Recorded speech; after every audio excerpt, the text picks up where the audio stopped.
Indian Prime Minister Narendra Modi and Israel's Benjamin Netanyahu are both speaking out about the dawn of a new era in the relationship between India and Israel.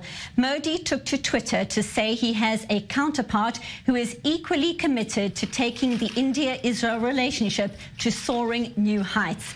He says they are committed to facilitating the flow of people and ideas. In terms of defense, he says he has invited Israeli companies to take advantage of the liberalized foreign direct investment regime. He also says they are venturing into less explored areas of cooperation, such as oil and gas, cybersecurity, films and startups. Netanyahu is leading the largest ever trade delegation accompanying an Israeli premier. A short while ago, the two leaders spoke at a news conference in New Delhi. Netanyahu was sounding upbeat. You are a revolutionary leader, in the best sense of the word revolution. You are revolutionizing India. You're catapulting this magnificent state into the future, and you have revolutionized the relationship between Israel and India. Well, we now cross live to New Delhi, where we're joined by journalist Neha Punia. Neha, thank you so much for your time. We saw the two leaders embrace on the tarmac in New Delhi on Sunday. They were both singing each other's praises, clearly a very positive rapport. What are the main outcomes from the news conference earlier today in your mind? Absolutely. I think the optics, the camaraderie between the two leaders who've referred to each other by their first names is what's dominated headlines. And that really is the big takeaway from the joint press statement made by both Prime Minister Netanyahu and Narendra Modi. Like you said, 9 deals have been signed. This is spanning cooperation across various fields, including filmmaking, tourism. There is talk of cooperation in the fields of oil and gas, as well as cybersecurity. Apart from that, the two leaders also spoke of the rich cultural heritage that both nations share, and they try to use that as an example for the kind of potential that ties between the two nations hold. Defense is another area that was spoken of quite extensively. Now, as far as the Indian government is concerned, they're saying that the $500 million Spike missile deal was not directly raised, but the two leaders have discussed ways to enhance defense cooperation.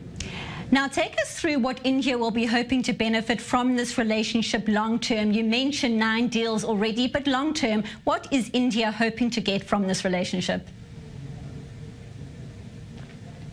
Various things. I mean, Israel's technological know-how, its expertise in various fields like agriculture, water conservation, renewable energy is something that India is hoping to tap into, to learn from. Of course, India's relationship with Israel is primarily based on defense equipment buying, something that spans about $2 billion. That's something that India is wanting to expand on as well, but on its own terms. Prime Minister Modi said very categorically that while he wants to enhance defense cooperation with Israel, he would prefer it if Israeli companies manufactured locally after coming to India. So that's another scope of potential as far as India is concerned. As far as cultural ties are concerned, there's also something that India is wanting to build on, to have more Indian filmmakers shoot and produce their films in Tel Aviv. And of course, business, which lags behind. It's only about $2 billion. But India feels that could be much higher. Now, it's interesting that you speak about Bollywood and stars being encouraged to come and shoot films in Israel. One would have thought that you were the experts when it came to shooting movies like this. Absolutely. But, you know, as far as the Indian film industry is concerned, popularly referred to as Bollywood, the fans of Bollywood span any kind of geographical boundary, including your Prime Minister Netanyahu. While speaking at that press statement, he said very categorically that he and his wife Sarah are very excited to be traveling to Mumbai later this week to meet Bollywood personalities. So India recognizes the kind of presence and popularity that Bollywood stars have in different countries, Israel being one of them. They want to tap into that. And Nia, we're going to let you go, but very briefly, in terms of this visit for the next few days, what else can we expect to hear from these two leaders?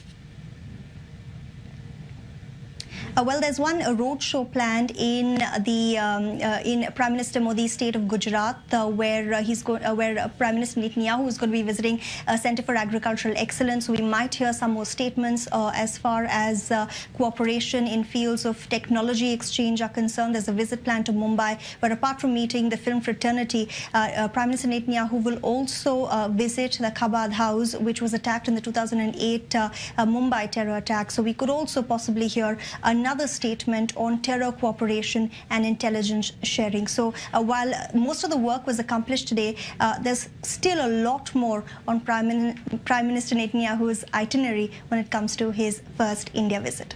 Nia Punia, thank you so much for your time, journalist in New Delhi, updating us there.